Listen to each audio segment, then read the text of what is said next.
Fourth city హైదరాబాద్లో fourth city రాబోతుంది. హైదరాబాద్, సికింద్రాబాద్, సైబరాబాద్ తర్వాత శ్రీశైలం హైవేలో ఫోర్త్ సిటీ రాబోతుంది. దీనినే future city, net zero city అని కూడా పిలుస్తున్నారు. ఒకప్పుడున్న ప్రభుత్వం 30,000 ఎకరాల్లో ఈ ప్రాంతంలో ఫార్మా సిటీని ప్రకటించడం జరిగింది. ఇదే ప్రాంతంలో కేవలం 10,000 ఎకరాలకు ఫార్మా సిటీని కుదించి రిమైనింగ్ ఏరియాలో AI city, skill university, entertainment zone, educational zone, world trade centre లాంటి వరల్డ్ క్లాస్ లెవెల్ సిటీని అయితే ఇక్కడ తయారు చేయబోతుంది ప్రస్తుతం ఉన్న ప్రభుత్వం. స్కిల్ యూనివర్సిటీకి ఇప్పటికే ఇక్కడ ల్యాండ్ అయితే అలాట్ చేయడం జరిగింది. స్కిల్ యూనివర్సిటీకి సీఎం రేవంత్ రెడ్డి గారు శంకుస్థాపన కూడా చేయడం జరిగింది. వాటికి సంబంధించిన పనులు ఆల్రెడీ చాలా శరవేగంగా జరుగుతూ ఉన్నాయి. దీంతోపాటు రీజనల్ రింగ్ రోడ్ని ఈ ప్రాంతంలో ఆమన్గల్ వరకు కూడా పొడిగించడం జరిగింది.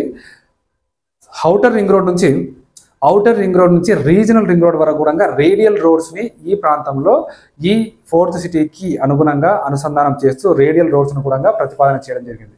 సో ఒక్కసారిగా ఇవన్నీ ఇక్కడ డెవలప్మెంట్స్ అనేవి జరిగితే రాబోయే రోజుల్లో నిజంగా ఇది ఒక fourth city, future city, world class సిటీగా మారబోతుంది.